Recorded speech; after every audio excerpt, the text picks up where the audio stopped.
Welcome to my budget deck channel where I try to make decks as cheap and playable as possible. New pack, new deck, and this time it is the Suships, or how my grandparents would say, Suship, probably. Today I had a look at how to make Suship playable and cheap while still remaining playable. This in no means is going to be the next meta deck. I think it's still missing one very key level 4 effect monster that has not been released with this wave of new cards. So the best you can get out of this without having to spend too many resources, too many ultra rares, too many super rares is probably somewhat along these terms. This is mainly a go second variant, but it can work going first as well. And I'll be talking about, well, the big elephant in the room, or the big Suship support card, is the trap card. Usually you probably would not wanting to play this card at more than one, if even, but especially in a budget focused variant where you only run like the expensive extra deck monsters at one, this card can be somewhat handy because you can recycle your extra deck monsters back to your extra deck, so this is quite fine. And since you don't run very important cards like Rescue Rabbit because it's a triple ultra rare, and at that very easily disruptible by hand traps and whatnots, this card actually does something for the deck because it adds another Suship name to your deck, which we want because Gunkan Suship Uni can start your combos as well, because you only run 9 copies of Shari, which is one of your massive playmakers of this deck. And with Uni, it's kind of, if you have another Suship card in hand, it kind of adds like another copy of Shari to your hand, which, well, in theory, kind of, but if your opponent disrupts it, then all of this won't matter anyway. But yeah, that is the reason why this card might be more important than you think it would be. Also, since you can see there's quite a lot of go second cards in here, maybe you can get rid of your opponent's board, and even if you can't really go into your Suship combos, hopefully you will survive one of your opponent's turns after this, and you can set this card, then search your Suship that you want, and then possibly start your plays from there. Other than that, let's start off with the card by card. We run a triple Suship Shari, because why wouldn't we? This card is referred to in basically every card of this whole archetype, if not every card actually. Then it would be insane not to run this card at 3. Starting off next at 1 Ash Blossom, 1 Infinite Impermanence, and 1 Lightning Storm. I don't count these towards the ultra rare count because one of these you will most likely have because you've opened these cheap Master Duel packs for, I don't know, 750 gems, and if you haven't, you probably should, because it's value in general, and getting these cards for free is very neat. So that's why I included them, and they don't count towards the ultra rare count because you probably will have them. And having hand traps in this deck is so important because this deck doesn't really do all that much by itself. It doesn't have heavy beaters, it doesn't have disruption. It's neat, it looks funny, and that's about all it does. So you kind of need to keep your opponent's turn in check with running at least some of these cards, and some other cards I'll be talking about in a second. I run a double ZS Armed Sage instead of the Shade Brigandine, for example, that lots of people would be running, but since it's super rare, I decided not to go for that Phantom Knights cards. And for stuff like this in general, you could run Mothman if you like, you could run any kind of rank 4 extender. I didn't want to go for Photon Thrasher in case I get Unexpected Dai, and if I have Unexpected Dai, then I cannot summon Photon Thrasher, so this whole thing would collide a tiny bit. So I decided to go for the one thing that this deck does a lot of, is summon level 4 monsters. Problem is, if you kind of establish a board and then draw this card the next turn, it does absolutely nothing. So you might want to see if you could go for a different kind of extender, but most of the time this card will work. Then basically every other Suship immune deck monster at 3. This card can be quite nice. The effect that it special summons itself is quite important. And it works somewhat in conjunction with the field spell. Since we run this at 3, you could run Terraforming as well if you like, but that would obviously make the deck a bit too expensive for my taste.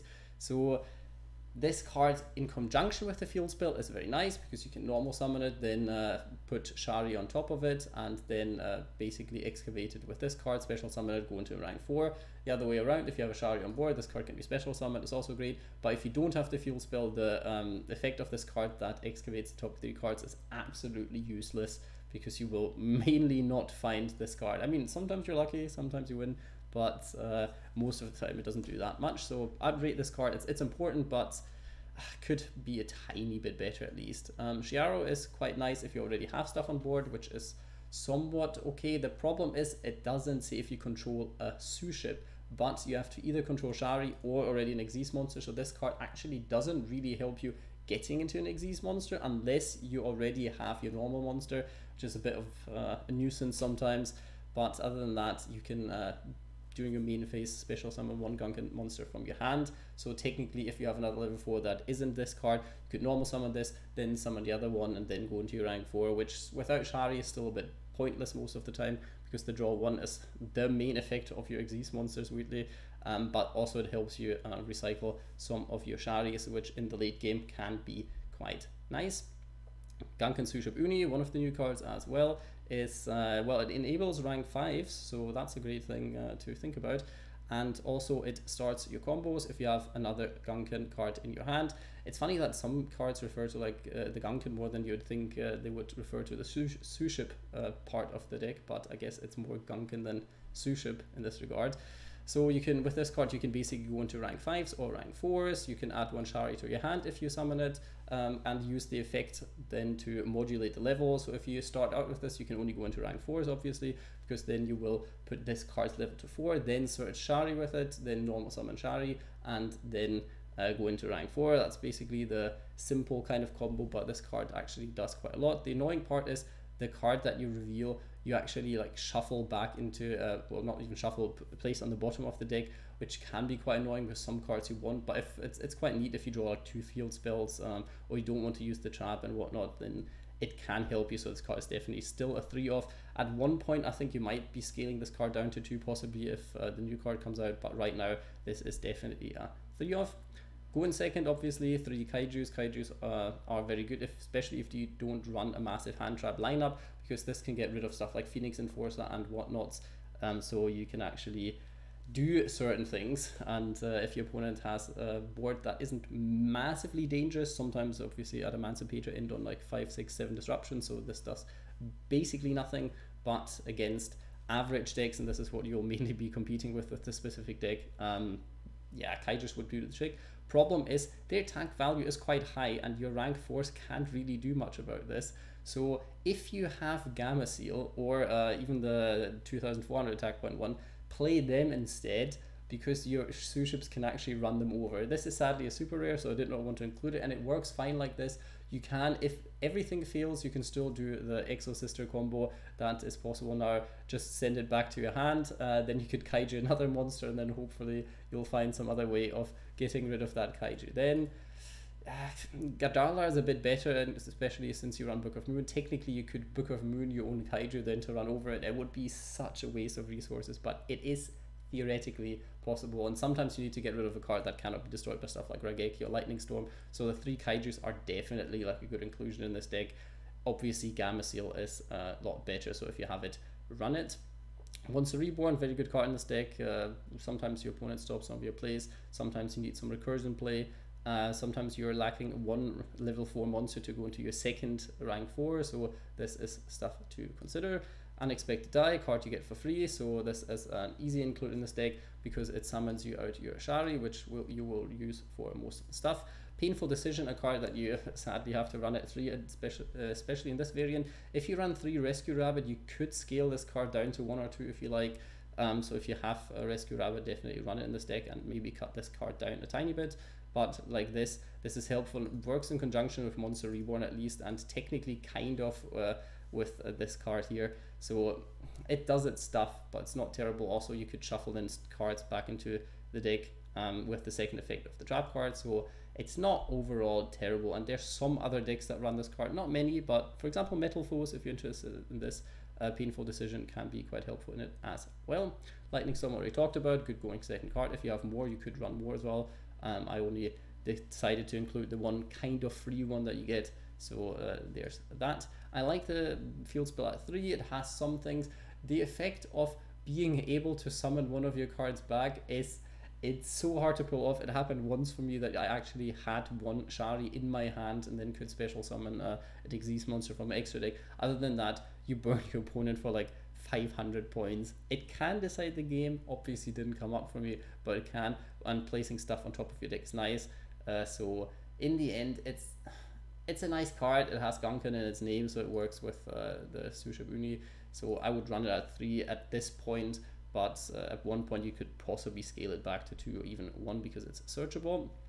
Piercing the Darkness, an interesting inclusion in this deck, because you will be normal or special summoning normal monsters quite a bit, and if the game drags out to be quite grindy, which it mainly will be because you break your opponent's board, but you don't really run much that could finish your opponent on the spot. So Piercing the Darkness, if your opponent doesn't get rid of it and you keep normal or special summoning Shari each turn, you can actually draw quite a lot off of it, and also the attack effect isn't too bad. Sometimes it helps you running over certain things like your Kaijus, for example. So you could run this card at 2 or 3 if you like, but I felt like at 3 it felt a bit bricky from time to time, and at 2 it's just an extra super rare that you don't need to run, especially going second. It doesn't do that much, but if you have it, it isn't actually terrible, so I wanted to include it at least at 1.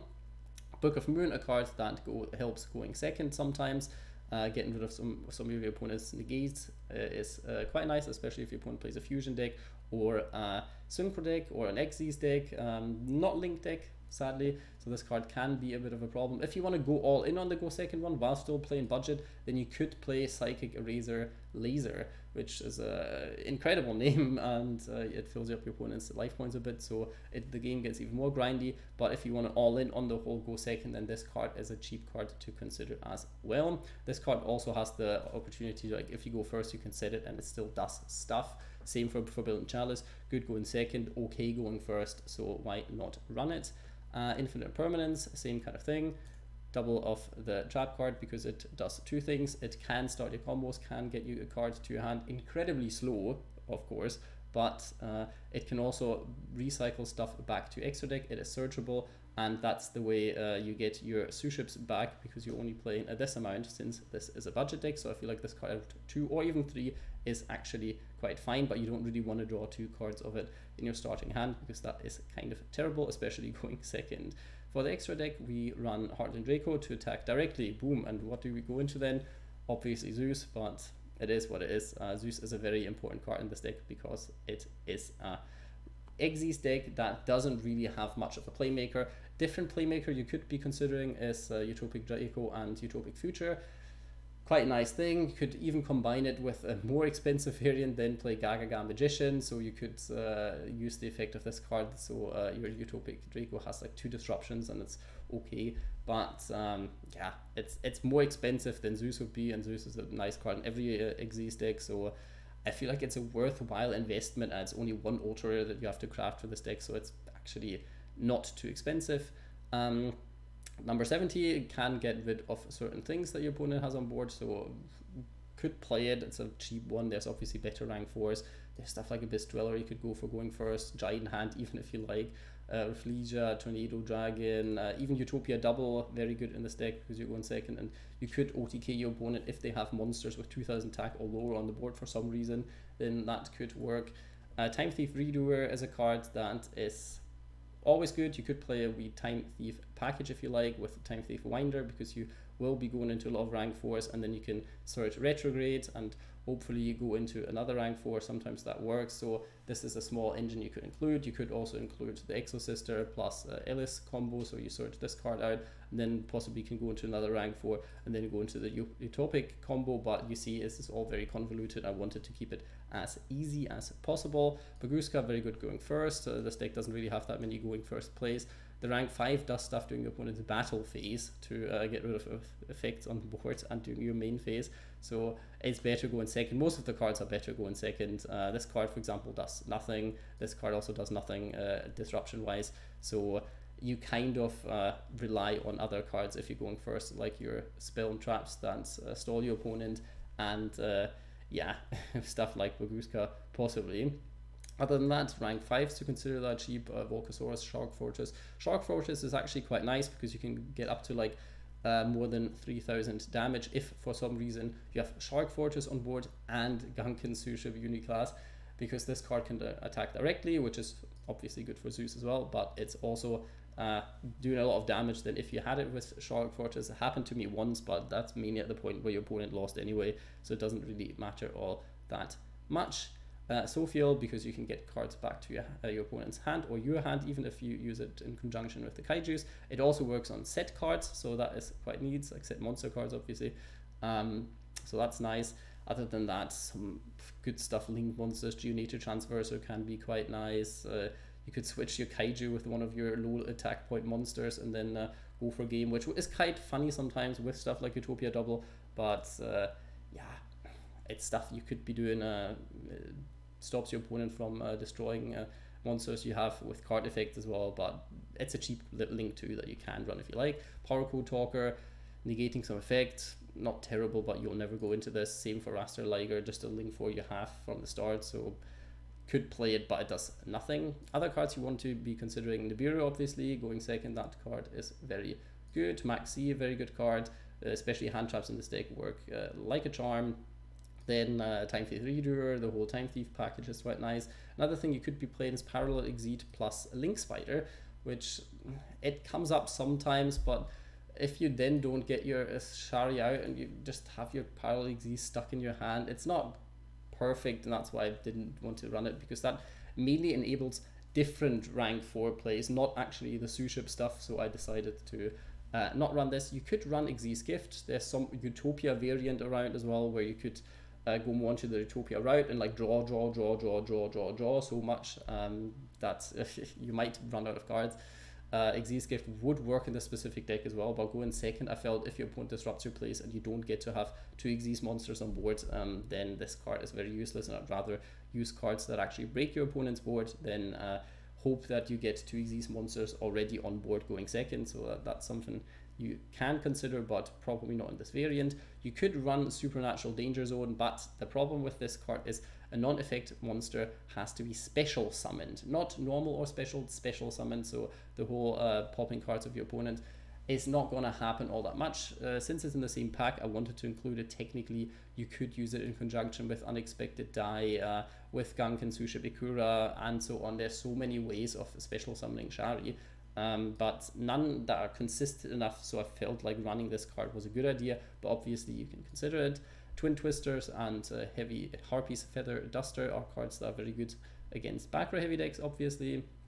And that's about all the cards that you can consider. There's obviously lots more you can do with this deck, especially if the new card comes out, then this deck will completely change. So be hyped for that. Hope you liked the deck profile. Leave it a like, comment, subscribe, do all of these things other people tell you to do. But most importantly, I hope you have a good day.